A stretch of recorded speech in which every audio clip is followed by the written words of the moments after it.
I spent 3 years trapped in a prison I built myself, waking up at 3 a.m. with my heart pounding, convinced I was dying. My anxiety disorder was stealing my life, robbing me of sleep and peace of mind. Then I discovered the writings of a 16th century philosopher named Michel de Montaigne, and everything changed.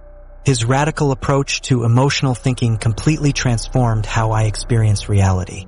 The ancient wisdom he uncovered offers a powerful perspective shift that few modern therapies address. If you're tired of being held hostage by your own thoughts, what I learned on this journey might finally free you too. The prison of my own making. What if the worst prison isn't made of concrete and steel, but of our own thoughts? This question haunted me for years before I finally understood its profound truth.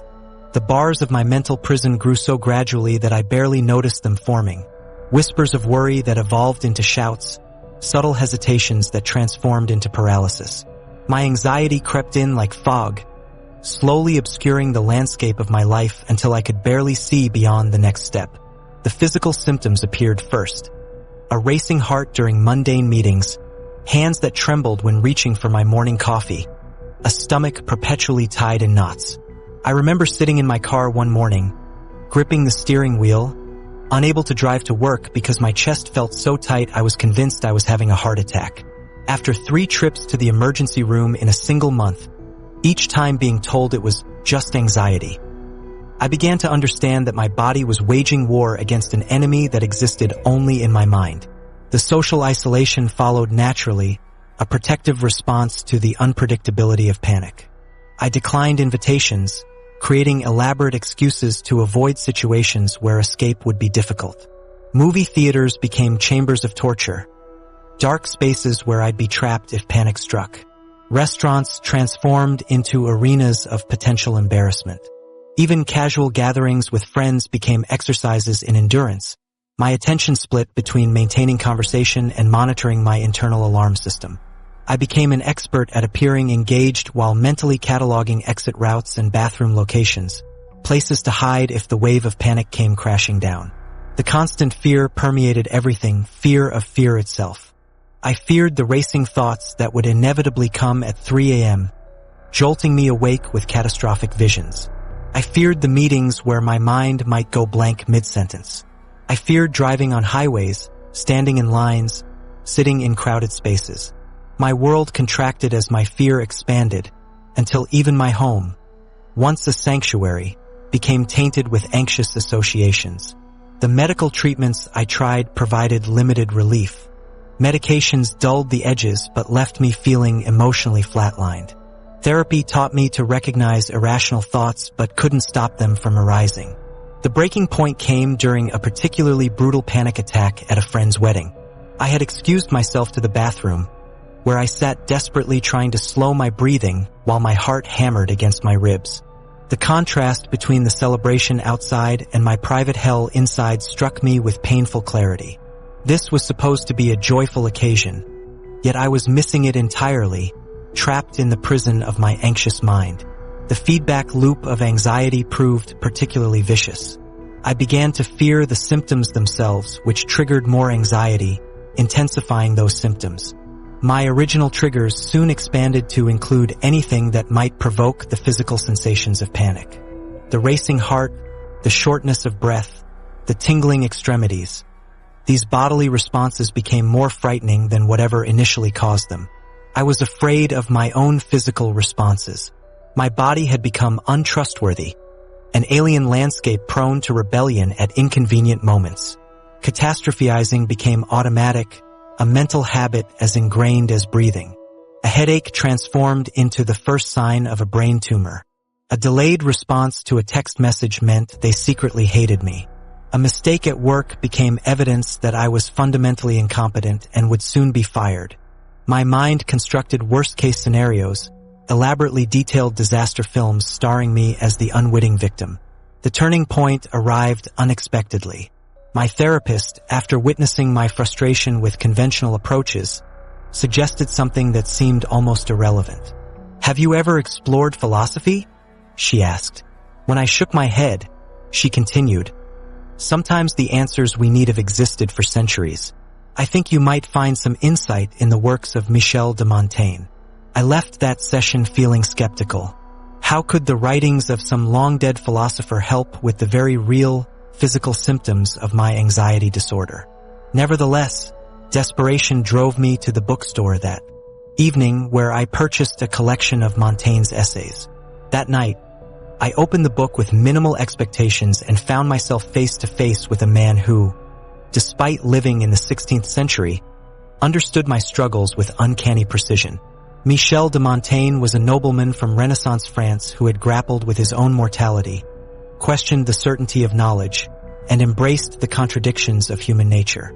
Most importantly, he had experienced debilitating anxiety and found a path through it by embracing uncertainty.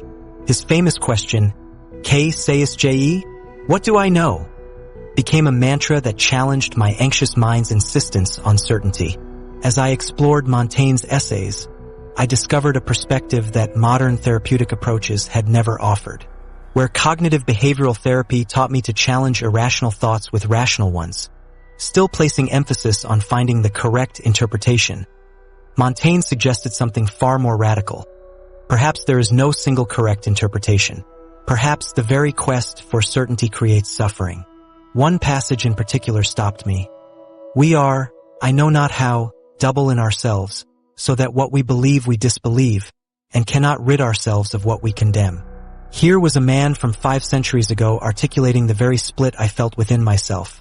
The rational part that knew my fears were exaggerated, and the emotional part that believed disaster was imminent. Rather than trying to resolve this contradiction, Montaigne suggested accepting it as fundamental to human nature.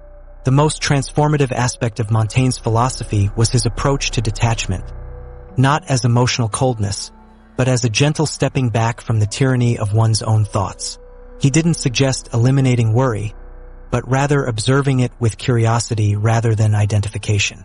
"My life has been full of terrible misfortunes," he wrote, "most of which never happened. In that simple sentence, I recognized the essence of my anxiety, the suffering caused not by actual events, but by my mind's projection of potential futures that rarely materialized." Meeting Montaigne, the philosopher who embraced uncertainty, the irony wasn't lost on me. A man who died in 1592 understood my anxiety better than many modern experts with their clinical trials and brain scans. As I discovered more about Montaigne's life and the personal tragedies that shaped his philosophy, I began to see why his approach to uncertainty felt so revolutionary. Unlike most people throughout history, he didn't try to conquer the unknown, he befriended it. Born in 1533 during the Renaissance, Michel de Montaigne was no ordinary nobleman. While his contemporaries celebrated human potential and the power of reason to achieve happiness, Montaigne took a radically different path. He questioned the very foundations of knowledge that others took for granted. Imagine living in an age when most people believed divine providence controlled all outcomes. Yet here was Montaigne, daring to challenge everything, including himself. What made this Renaissance man's perspective so unique was his willingness to embrace human imperfection rather than fight against it. While other intellectuals sought mastery over nature and certainty in knowledge, Montaigne recognized something profound. Our desperate search for certainty often keeps us imprisoned in worry. This insight emerged from personal suffering that shaped his worldview. The turning point for Montaigne came after the death of his closest friend, Étienne de la Boétie.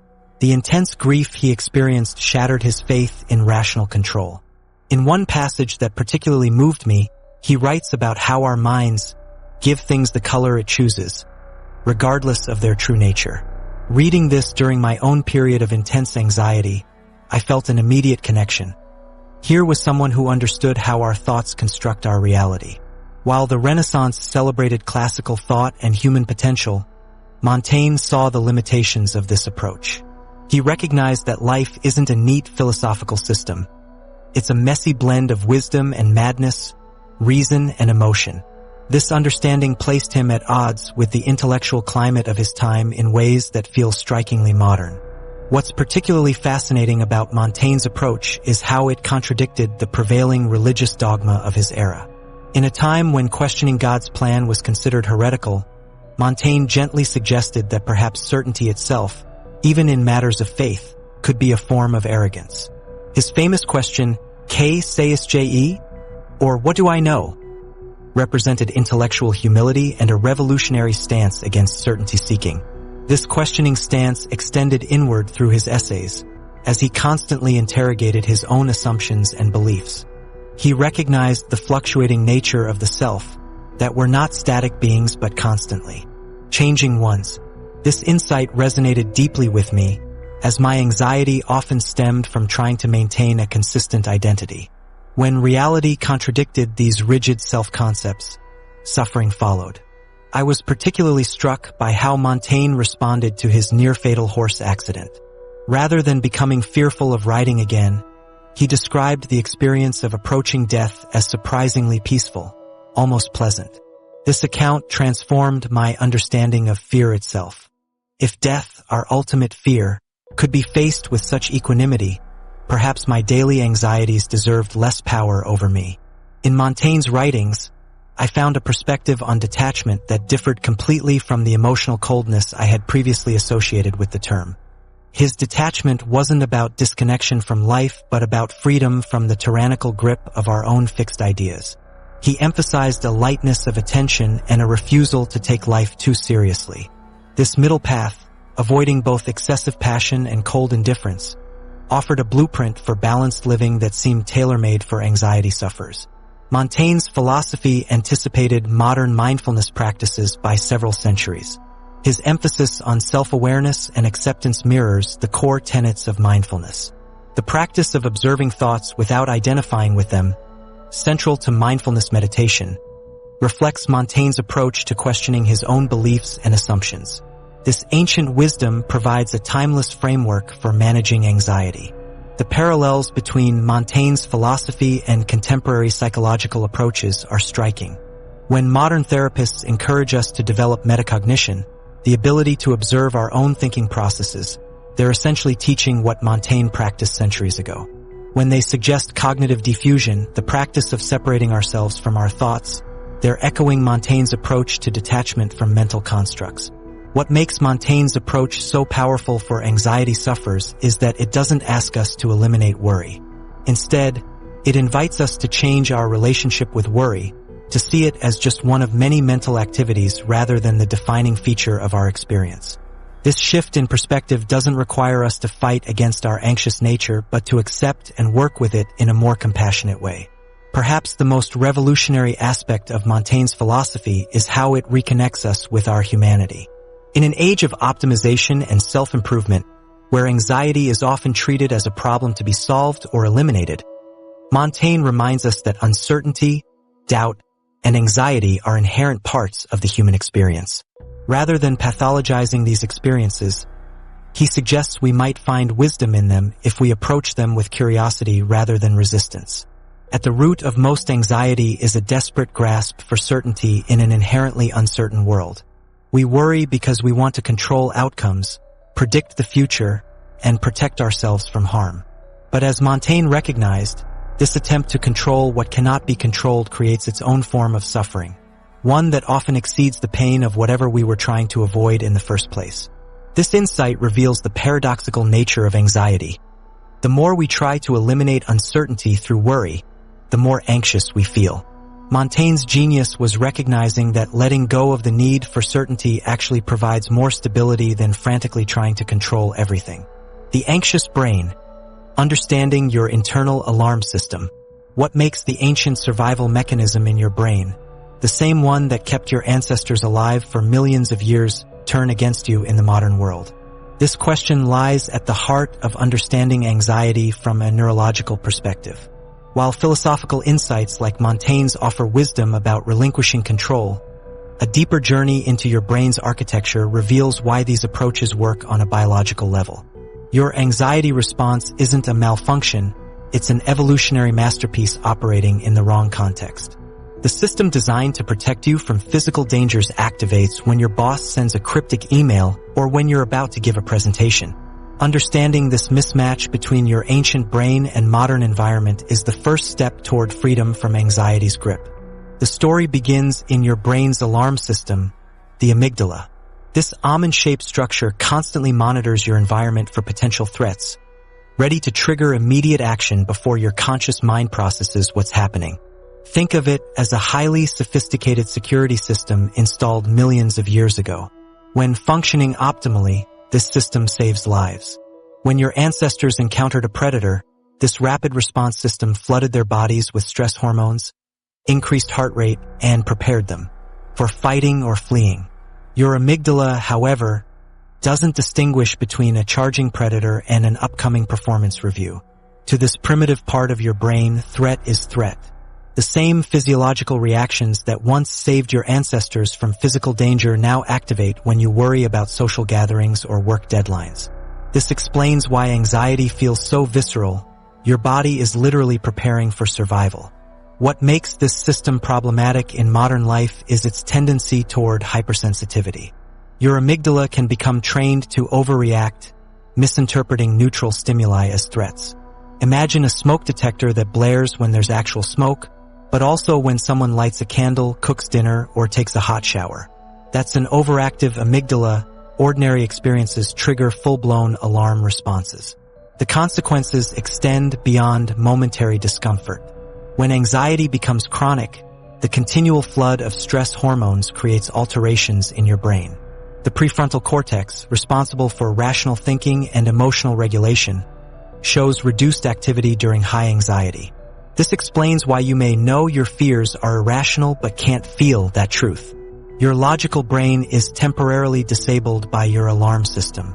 Chronic stress can damage the hippocampus, vital for forming and retrieving memories. This creates a vicious cycle.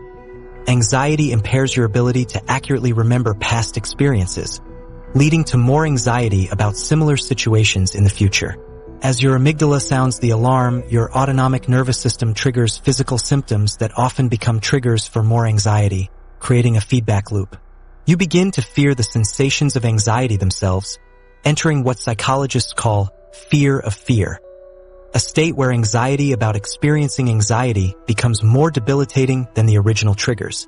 This explains why traditional approaches sometimes fall short. When you attempt to control anxiety through willpower, you're fighting against a fundamental survival system. It's like trying to stop a river by pushing against the current. The more you resist, the more attention you draw to the threat, potentially amplifying your amygdala's response. Your brain's neurochemistry further complicates this picture. Neurotransmitters like glutamate and GABA need to be balanced for healthy emotional regulation. When this balance tilts, your brain may become overstimulated or emotionally shut down. Meanwhile, chronically elevated stress hormones can create lasting changes in emotional processing. This neurological understanding explains why Montaigne's approach proves effective. When you loosen your grip on certainty and control, you're speaking directly to your brain's anxiety circuit. By observing your thoughts rather than identifying with them, you create space between stimulus and response. This space allows your prefrontal cortex to come back online, restoring rational assessment rather than reactive fear. Fascinatingly, modern neuroscience confirms what Montaigne intuited centuries ago about our relationship with uncertainty. When you demand absolute certainty from an inherently uncertain world, you're programming your amygdala to remain on high alert. Every ambiguous situation becomes a potential threat rather than an ordinary part of experience. The good news is that your brain remains remarkably plastic, capable of change throughout your lifetime. The mechanisms that created anxious patterns can be redirected toward calm and resilience. Understanding the brain science behind anxiety shifts it from a character flaw to a comprehensible biological process that can be influenced through specific practices. During a panic attack, your amygdala detects a perceived threat, triggering a cascade of physical sensations, which your amygdala interprets as confirmation of danger. Your prefrontal cortex becomes temporarily impaired, leaving you caught in a biological feedback loop that feels inescapable. But what if, instead of fighting against this system, you worked with its fundamental nature? This is where detachment becomes a neurological intervention. By learning to observe your thoughts and sensations without immediately identifying them as truth, you begin to recalibrate your brain's alarm system. Your amygdala gradually learns that certain internal experiences don't require emergency responses. Detachment, the misunderstood superpower, Working with your brain rather than against it requires a tool that's been widely misinterpreted throughout history.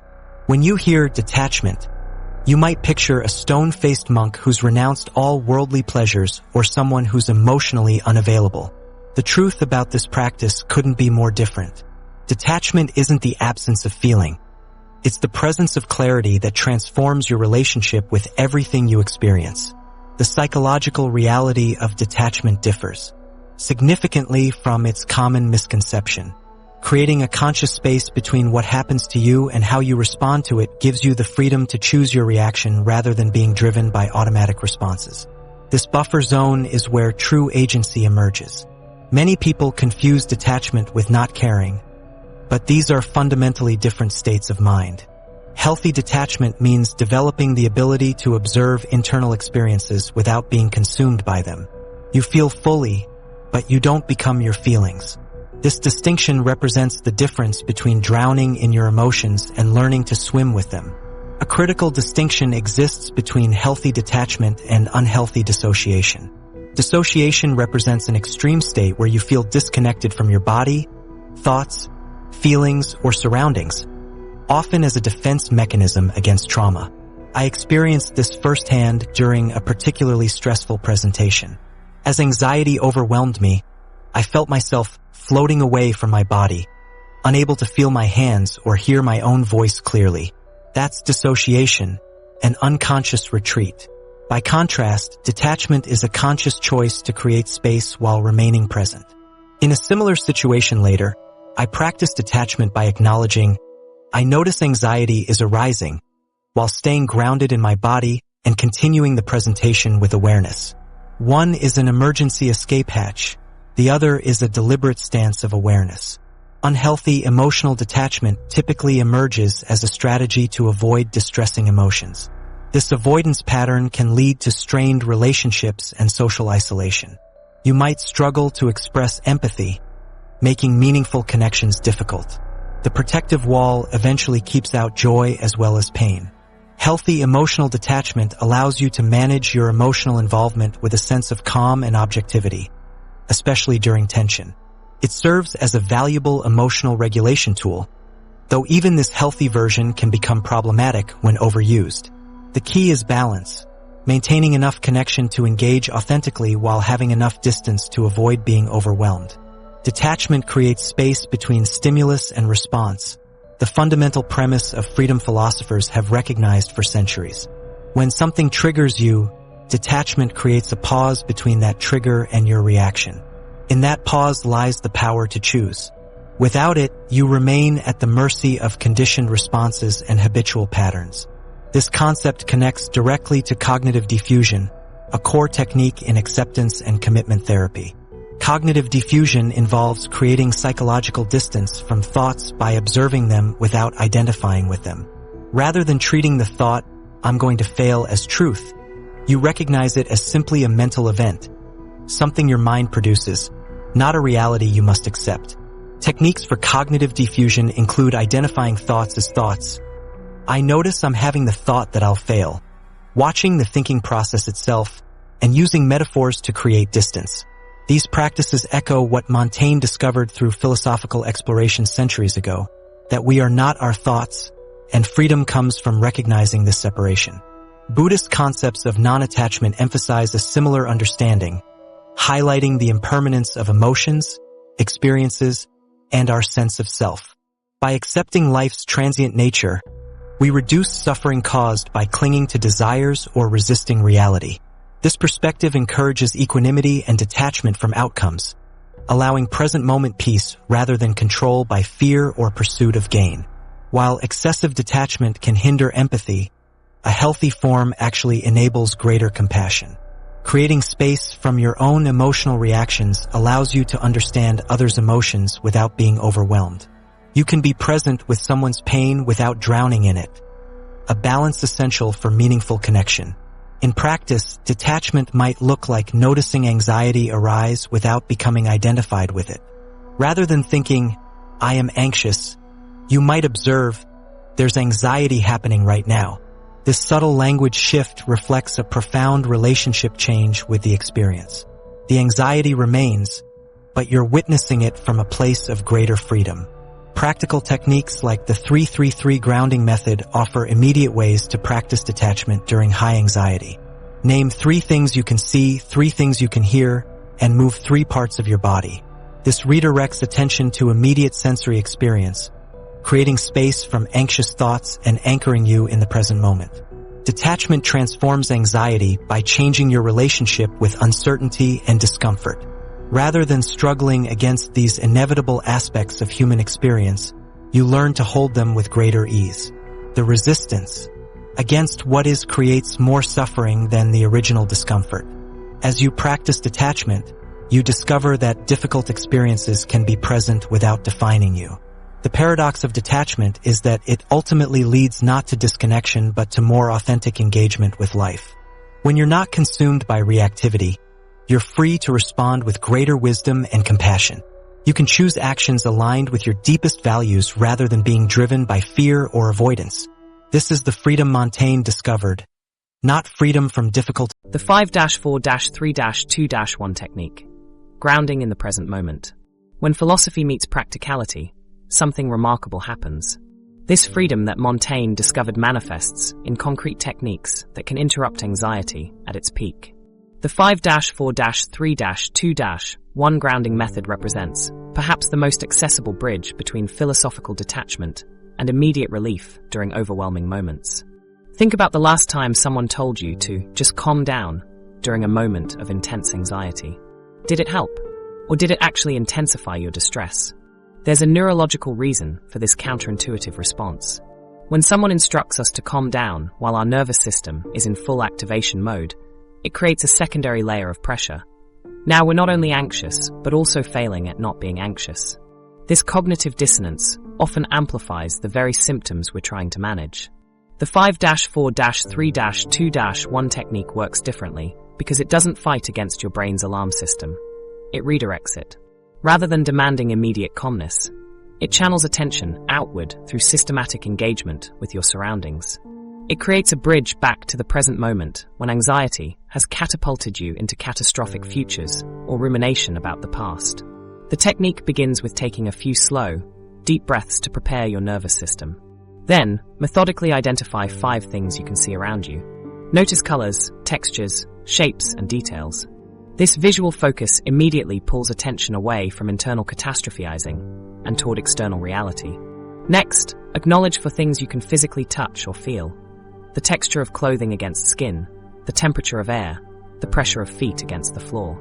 Continue by recognizing 3 distinct sounds in your environment, from electronics humming to distant conversations or natural sounds. Then, identify 2 things you can smell or like the smell of. Finally, acknowledge 1 thing you can taste, even if just noticing the current taste in your mouth. This approach is effective because it harnesses the brain's limited attentional resources. When anxiety spirals, our thinking brain, prefrontal cortex, gets hijacked by the emotional brain, primarily the amygdala. Think of it like a computer with too many programs running. The 5-4-3-2-1 method systematically closes anxiety-producing tabs and opens sensory awareness programs instead. Because our attention capacity is finite, focusing on sensory information naturally diminishes the mental resources available for maintaining anxious thoughts. I discovered this technique's power during one of my worst panic attacks in a crowded theater. My heart raced uncontrollably, my vision narrowed, and I became convinced I was either dying or about to cause a humiliating scene. My usual coping strategies failed completely. Breathing exercises only made me more aware of my difficulty breathing, and positive affirmations seemed absurd against the tide of panic. In desperation, I remembered the 5-4-3-2-1 technique. I began forcing my attention to 5 specific things: the intricate pattern on the carpet, the exit sign's red glow, a woman's distinctive earrings 3 rows ahead, the geometric design on the ceiling, and the subtle texture of the program in my hands. To my astonishment, this focused attention created the first pause in the escalating panic. As I continued through the steps, identifying for tactile sensations, 3 sounds, 2 scents, and finally the mint taste from a cough drop, my racing heart gradually slowed and my breathing deepened naturally. What struck me most was that this wasn't about making anxiety disappear. It was about creating space to function alongside it. Exactly the kind of practical detachment Montaigne championed. Within 3 minutes, I went from being overwhelmed to managing my panic.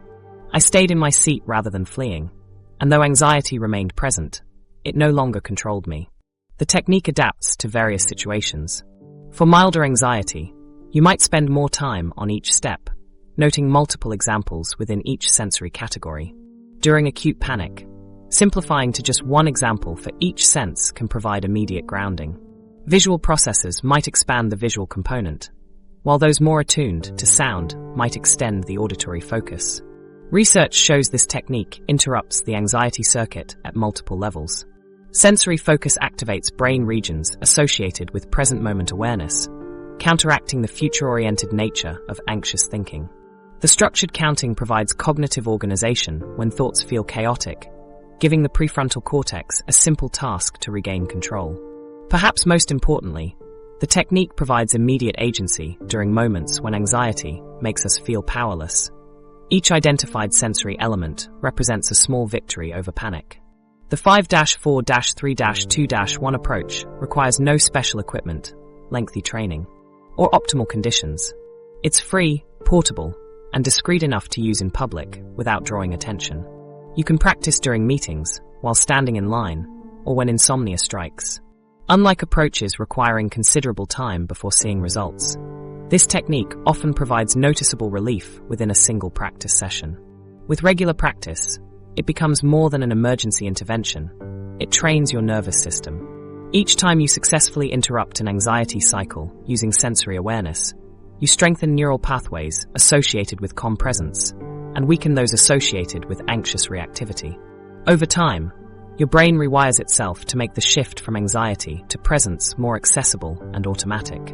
There's something profoundly liberating about discovering that freedom from anxiety doesn't require eliminating anxious thoughts, but simply changing your relationship to them. This is where Montaigne's philosophical insights and modern grounding techniques align perfectly. Both recognize that attempting to control difficult emotions often backfires, while creating distance and perspective transforms our experience. The observer self, watching your thoughts without judgment. There's something almost magical about the moment when you first realize that you're not just your thoughts, you're the awareness behind them. This distinction isn't merely philosophical semantics. It's a neurological reality with profound implications for anxiety management. When you experience anxious thoughts, have you ever noticed that strange phenomenon where you can actually observe those thoughts appearing in your consciousness? That observer, the one who notices the anxiety without becoming it, holds the key to freedom that most people never fully unlock. This revelation about what psychologists call the observer self completely rewired my understanding of my own mind when medication had failed and hopelessness was setting in. For most of us, our thoughts and identity blend together seamlessly. When anxiety whispers something terrible is about to happen, we experience it as reality itself. This complete identification with our thinking mind creates a prison where anxiety feels inescapable. After all, how can you escape something that you believe is fundamentally you? But there's another part of your consciousness that remains untouched by mental turmoil. Your awareness can witness your anxious thoughts without becoming entangled in them. This distinction between the thinking mind, that generates thoughts, and the observer self, that witnesses them allowed me to sit calmly through panic attacks that once sent me to the emergency room. Learning to strengthen this observer perspective means recognizing a dimension of consciousness that has been there all along, patiently waiting for you to notice it. When anxiety floods your system, your observer self remains like the clear blue sky behind storm clouds. Always present, always peaceful, never tainted by the weather passing through it.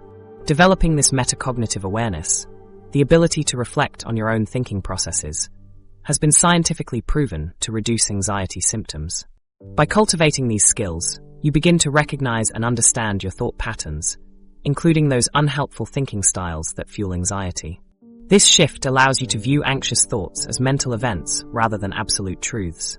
Think of it like distinguishing between a weather forecast and the actual weather outside. The forecast, your anxious thoughts, might predict a devastating storm, but the observer self can look out the window and see only a light drizzle. You acknowledge the forecast without letting it dictate your entire day. The practice of thought observation involves noticing thoughts without getting carried away by them. Rather than trying to stop anxious thoughts, which often backfires, you simply notice them. There's that worry about the presentation tomorrow, you might think, without adding, and that means I'm going to fail, and everyone will judge me. This approach parallels Montaigne's method of questioning his own certainty. Just as he examined his assumptions with curious detachment, you can observe your anxious thoughts with interested neutrality. This creates psychological distance, reducing your tendency to identify with them completely. Let me guide you through a simple exercise. Close your eyes or keep them open with a soft focus. For the next minute, simply notice the thoughts that arise without trying to change them. Imagine your thoughts are leaves floating down a stream. You're just watching them come and go. When you notice yourself getting caught up, which will happen repeatedly, gently return to the observer perspective. I notice I'm having the thought that this won't work for me, rather than this won't work for me.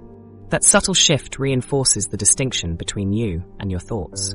Neuroscience research shows that the default mode network, DMN, brain regions most active when your mind is wandering, often works overtime in people with anxiety.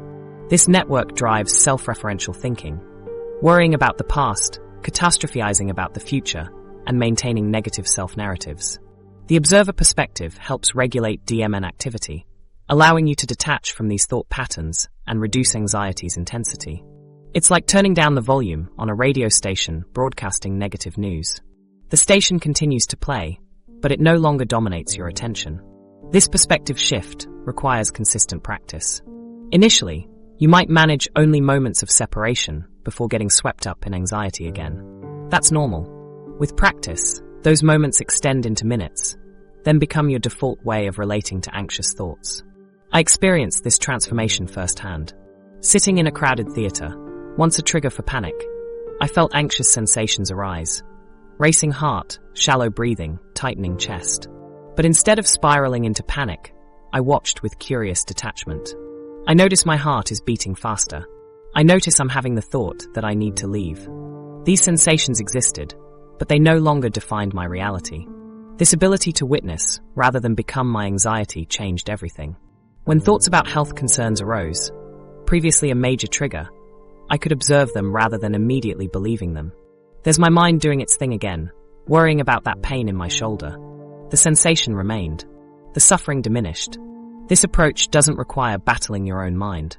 Instead of trying to defeat anxiety through force of will, a strategy that typically backfires, you simply step aside.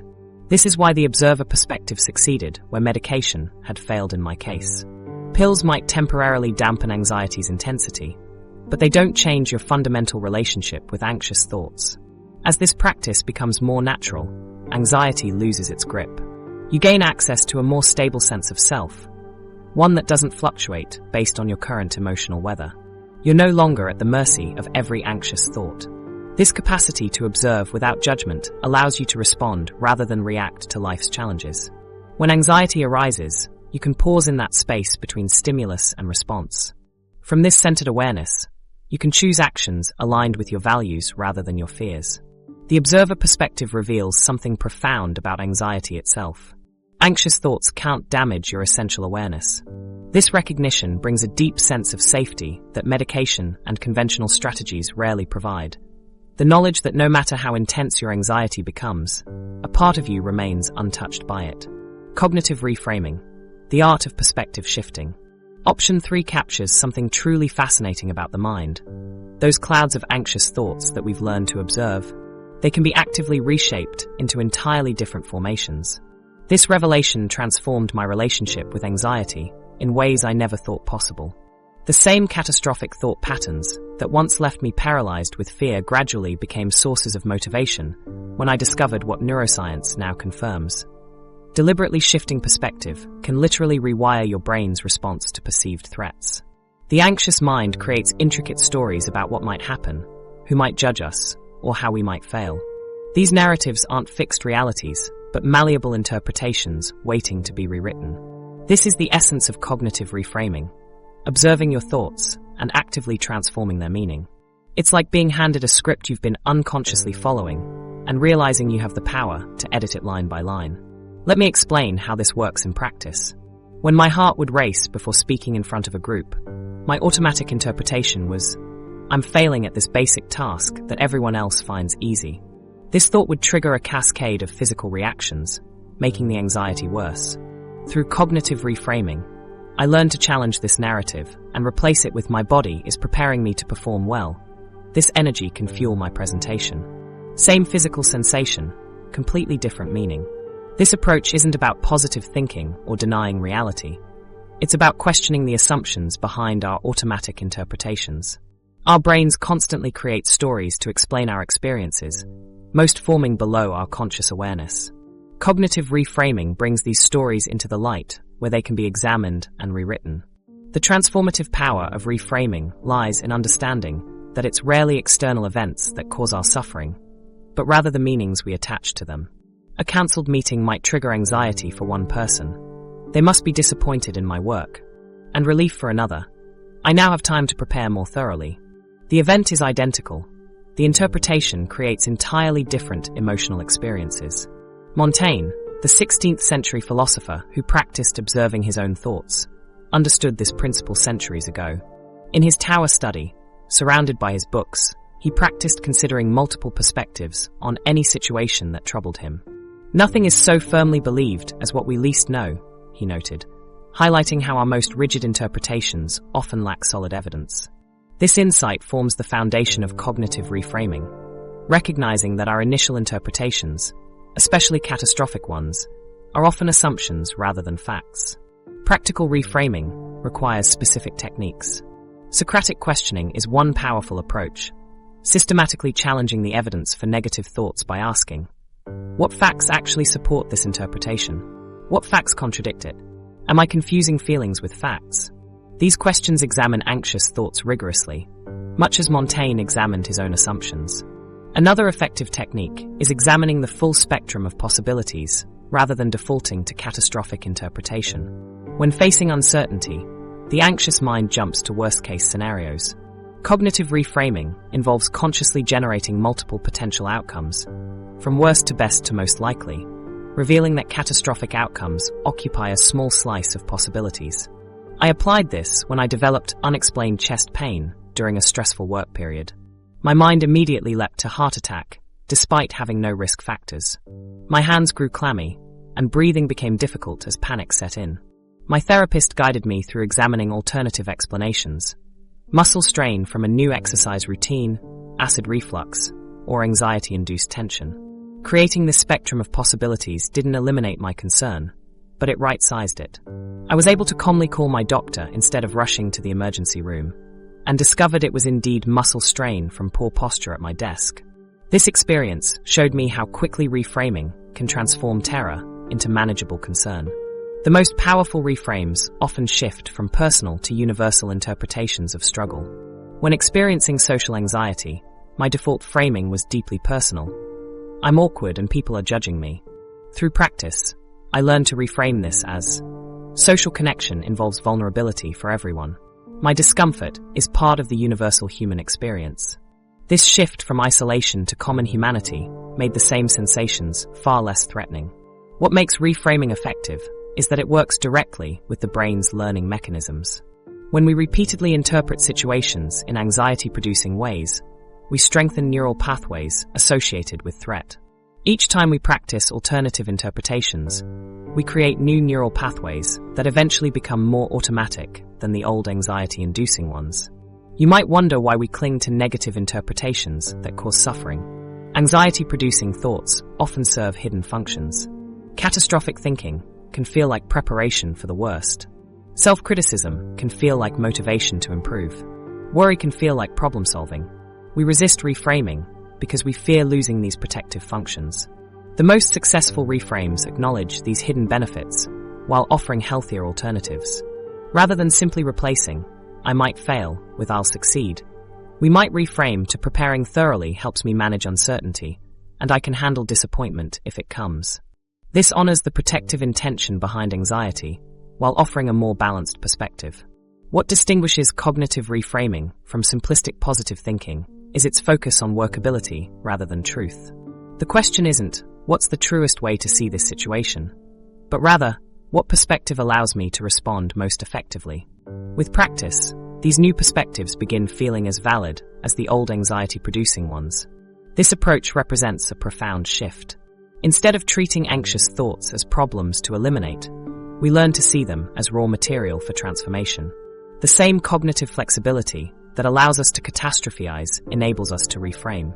As we master this skill, anxiety becomes less an implacable enemy and more a familiar presence whose language we've learned to translate.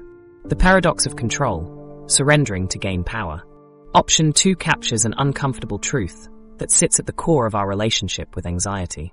Have you ever noticed how the things we grasp most tightly seem to slip through our fingers, while what we accept often resolves itself? This paradox of control represents the fundamental mechanism behind why anxiety persists despite our best efforts to eliminate it. When I first encountered this idea, through my therapist, I found it deeply unsettling. She suggested that my desperate attempts to control my anxiety were actually feeding it, creating a self-perpetuating cycle that kept me trapped. I remember laughing nervously and saying, "So you're telling me that trying not to be anxious is making me more anxious? That's quite the cosmic joke." She nodded with a knowing smile that told me I wasn't the first person to find this realization both liberating and frustrating. It's like trying to hold water in your hands. The tighter you squeeze, the faster it escapes through your fingers. The same happens with our emotions. The harder we grip, the more elusive peace becomes. The paradox operates with remarkable consistency. The harder we fight against anxiety, the more power we give it. Think about what happens when you tell yourself, "I absolutely cannot have a panic attack during this presentation." That thought immediately puts your nervous system on high alert, scanning for the slightest indication of anxiety symptoms. Your attention narrows to focus on your breathing, heart rate, and any hint of trembling in your voice. The very vigilance that triggers the anxiety response you're trying to prevent. This creates what psychologists call a feedback loop. When we resist uncomfortable feelings, our bodies respond by producing stress hormones like cortisol, which intensify the very symptoms we're trying to suppress. The physical sensations grow stronger, which increases our anxiety about them, which produces more stress hormones, and the cycle continues. It's like trying to put out a fire with gasoline. Every attempt at suppression actually feeds the flames. When I first encountered the concept of radical acceptance, I misunderstood it completely. I thought acceptance meant I was surrendering to a lifetime of anxiety, that I was giving up the fight. What I gradually discovered was quite the opposite. By ceasing to wage war against my anxiety, I was actually taking the first step toward genuine freedom from it. Our instinct when facing uncontrollable circumstances is to tighten our grip, to seek certainty where none exists. We obsessively check news headlines, create elaborate safety plans, or mentally rehearse worst-case scenarios in an attempt to feel prepared.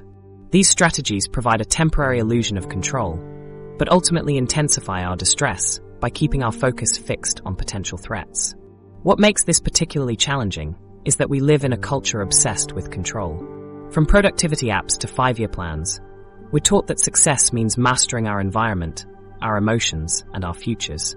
The American Psychiatric Association's 2024 mental health poll reveals the toll of this mindset.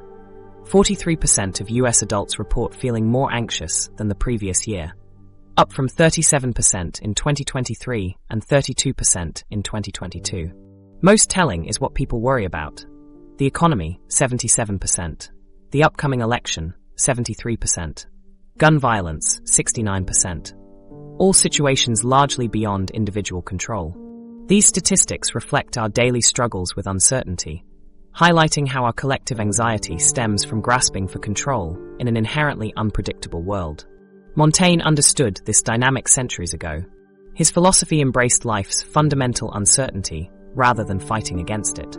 He recognized that accepting the inevitability of death, perhaps the ultimate uncontrollable event, paradoxically freed him to live more fully. His famous question, "Que sais-je? What do I know?" represented a practical approach to anxiety management. By acknowledging the limits of his understanding, he released himself from the exhausting pursuit of perfect certainty. This brings us to radical acceptance, a modern psychological approach with roots in ancient wisdom. Radical acceptance means fully acknowledging reality as it is, without resistance, so we can respond effectively rather than react compulsively. It's recognizing that while we can't control many external events, we can choose our relationship to them. My personal breakthrough came with health anxiety. For years, I interpreted every bodily sensation as evidence of serious illness. A slight chest pain meant heart attack. A headache signaled brain tumor. Unusual fatigue must be cancer. I spent thousands on unnecessary medical tests and hours researching symptoms online, all in a desperate attempt to control my health through vigilance. The turning point wasn't finding the perfect reassurance. It was releasing the need for absolute certainty about my health. I began to practice saying, I notice I'm having health worries right now, and that's okay. I don't need to figure this out immediately. This subtle shift, acknowledging the anxiety without feeding it with attention, gradually changed my relationship with bodily sensations. The most surprising outcome was actual health improvement. When I stopped scanning for symptoms, the physical manifestations of stress, tension, headaches, digestive issues, sleep problems began to resolve. The medical issues I had genuinely been concerned about became easier to address when they weren't amplified by anxiety's constant interference. This principle extends to virtually every arena where anxiety appears. Athletes who focus on the process rather than obsessing over winning often perform better under pressure. Public speakers who accept that nervousness is part of the experience tend to connect more authentically with their audiences. Writers who embrace uncertainty in their creative process typically produce more meaningful work. Letting go of outcomes doesn't mean abandoning your goals. It means pursuing them with greater effectiveness and presence. By releasing the desperate need to control exactly how things unfold, you free up mental and emotional resources that can be directed towards skillful action. You become more adaptable, more creative, and more attuned to opportunities that rigid controlling behavior might miss. Applying this understanding to daily life requires practice and patience. It begins with noticing the subtle ways we try to control our experience. The mental checking, the reassurance seeking, the avoidance of uncertainty. When we catch ourselves in these patterns, we can gently redirect our attention to what's within our control. Our actions, our focus, our values. This doesn't mean we never plan or prepare. Rather, it means we hold our plans lightly, recognizing that life often unfolds in unexpected ways. We take practical actions where possible, daily rituals, while accepting that some aspects of our experience remain beyond our direct control. Within our control creates the foundation. But how do we transform fleeting moments of acceptance into lasting neural pathways? The brain's remarkable neuroplasticity doesn't change overnight. It gets rewired through consistent practice, building new neural pathways that eventually become your default response to life's challenges. What begins as a conscious effort gradually transforms into an automatic response. Similar to how learning to drive a car initially requires complete concentration, but eventually becomes second nature. This transformation occurs through small, consistent actions that accumulate over time, like planting seeds of calm that gradually grow into a garden of resilience. The most powerful practices often require minimal time. 5 dedicated minutes each morning can fundamentally shift how you experience the remaining hours of your day. These moments of intentional practice establish a foundation that influences every interaction, decision, and emotional response that follows. Like a pebble creating ripples across a pond, a brief morning ritual initiates waves of calm that expand throughout your day. This rewiring process works because of how our brains form and strengthen neural connections. When we repeatedly practice a specific mental state, like detached observation of our thoughts, the brain creates dedicated neural pathways. Think of these pathways as trails through a forest. The more frequently we walk them, the clearer and more established they become. Eventually, what began as an overgrown, difficult path becomes your brain's preferred route, accessible even during moments of stress or uncertainty. Morning thought observation serves as a powerful starting point. As you wake, before reaching for your phone, simply notice the thoughts already forming. Are they anxious projections about the day ahead? Lingering fragments from dreams? The key is to observe them with gentle curiosity without judgment. This practice can be integrated with your first cup of coffee or tea, creating a natural anchor that helps maintain consistency. Midday breath awareness offers a natural reset point when stress has accumulated. In the midst of daily demands, pause for just 1 minute to focus on your breath. Feel the sensation of air entering and leaving your body. This brief practice activates the parasympathetic nervous system, counteracting stress hormones and creating a moment of genuine calm. You might link this practice to lunch breaks or transitions between meetings, making it a consistent part of your routine. Evening reflection completes the daily cycle, allowing you to process experiences before sleep. Take a few minutes to review your day with compassionate awareness. Were there moments when anxiety arose? What triggered these responses? This builds self-awareness that informs future choices and helps you identify patterns, specific situations or thought patterns that precede anxiety, providing valuable insight for intervention. This practice pairs naturally with preparing for bed or brushing your teeth. These practices should be adapted based on your unique personality and anxiety profile. Introverts often benefit from longer periods of solitary reflection, while extroverts might prefer incorporating these practices into social contexts, perhaps discussing insights with a trusted friend. The key isn't rigid adherence to a format, but finding an approach that resonates with your natural tendencies. Similarly, calibrate these practices to your current anxiety level. During periods of intense anxiety, simplify your approach. Perhaps focus on just 3 conscious breaths or notice a single thought. As your capacity expands, gradually extend the duration and depth of your practice. This progressive approach builds confidence while preventing discouragement. These modern practices connect directly to Montaigne's daily habits of self-examination and questioning. His approach wasn't confined to abstract theorizing, but embedded in daily life. He continuously examined his own beliefs and responses, creating distance between himself and his automatic thoughts. Exactly what we aim to achieve through thought observation. The path of consistent practice includes obstacles, particularly forgetting as daily demands overwhelm good intentions. Combat this by anchoring practices to existing habits, linking morning observation to your first sip of coffee or evening reflection to brushing your teeth. These established behaviors serve as reliable triggers for new practices. Tracking progress provides another crucial support structure. A simple note in your phone, check marks on a calendar, or mental acknowledgement can sustain motivation. Notice the frequency of practice and subtle shifts in your relationship with anxiety. Moments when you observed thoughts rather than becoming entangled in them.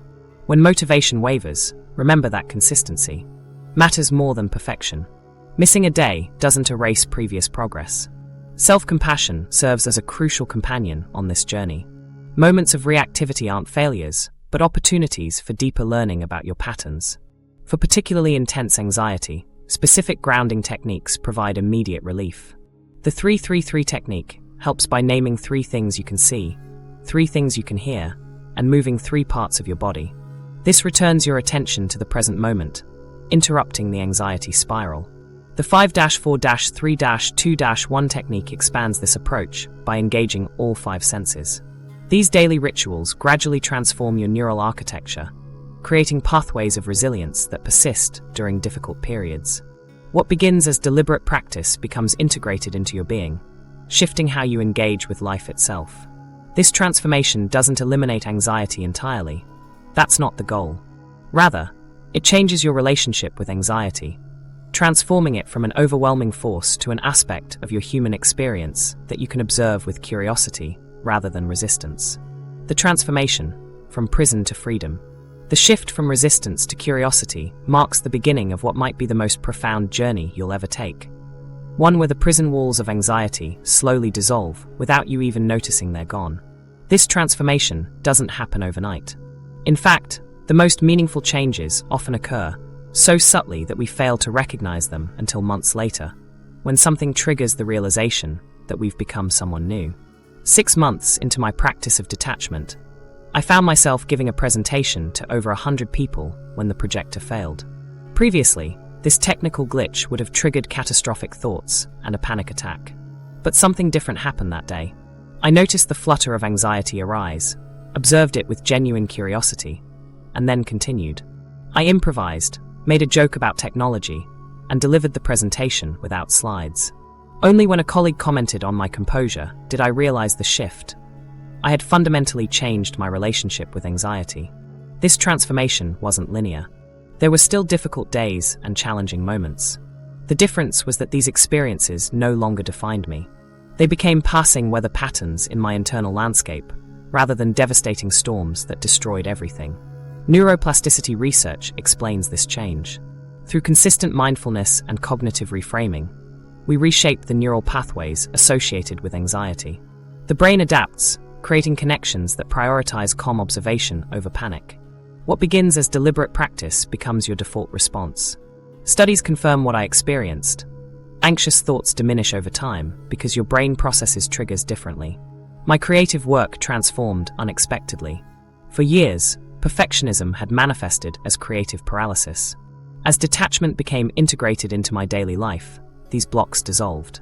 By observing perfectionist thoughts without identifying with them, I continued writing despite my internal critic. This led to completing my first book manuscript after numerous abandoned attempts. My relationships deepened in ways I hadn't anticipated. Before embracing detachment, I constantly sought validation, making every interaction a calculated performance. As I practiced detachment from anxious thoughts about social acceptance, I discovered authentic presence. "You're so much more here now," a friend observed, capturing the shift. By freeing myself from worry about others' perceptions, I could listen, respond genuinely, and connect deeply. Strained relationships began to heal, and new connections formed with surprising ease. This journey parallels Montaigne's philosophical evolution. His early essays reveal someone grappling with anxiety through rigorous intellectual examination. His later works show a person who made peace with uncertainty rather than battling against it, embodying the same transformation from resistance to acceptance that I experienced. Montaigne wrote, "The greatest thing in the world is to know how to belong to oneself," capturing the essence of detachment I was discovering centuries later. My approach to triggering situations changed profoundly. Health concerns that once sent me spiraling into catastrophic thinking and symptom Googling now elicit a thoughtful response. I notice the worry, acknowledge it without judgment, and respond rather than react. I might still consult a doctor, but from a place of reasonable self-care rather than panic. Research on life satisfaction reveals something fascinating. Individuals practicing detachment report higher fulfillment, not because they care less about outcomes, but because they're less burdened by the need for control and validation. As my need to control every aspect of my future diminished, I gained more influence over my actual circumstances. The spaciousness created by freedom from constant worry allowed new ideas to emerge and flourish. Projects became invitations for exploration rather than sources of overwhelming anxiety. Studies demonstrate how detachment enhances creativity by freeing the mind from self-doubt. My experience confirms this research. As anxiety consumed less mental bandwidth, creative thinking expanded. The freedom from self-judgment allowed me to take risks that previously seemed impossible. The transformation in social connections was perhaps most profound. Research shows that detachment allows for more authentic and present interactions. When we're not monitoring ourselves for signs of judgment, we can simply be with one another. I navigated conflicts with greater equanimity, expressed needs clearly, and listened with genuine curiosity rather than defensive anxiety. This transformation doesn't eliminate anxiety entirely, nor should it. Anxiety remains an important signal for navigating genuine challenges. What changes is our relationship to that signal. Rather than being overtaken, we observe it, gather the information it offers, and choose our response intentionally. Your journey with detachment will reflect your unique experience with anxiety, but the pattern remains consistent. As you practice observing thoughts without entanglement, you'll notice moments of freedom where there was constriction, ease where there was struggle, and connection where there was isolation. The brain's remarkable capacity to adapt through consistent mental practice isn't mere positive thinking. It's physiological change. Through mindfulness and cognitive reframing, you create neural pathways that become your default response. What begins as effort gradually integrates into your being, transforming how you engage with life itself. We've come to the end of our journey through the labyrinth of anxiety, and I hope you've realized something profound. The walls that have confined you exist primarily in your mind. The statistics don't lie, with nearly 1 in 5 adults experiencing anxiety disorders, and an even higher percentage among adolescents. You're far from alone in this struggle. Yet now you possess the key to unlock your mental prison.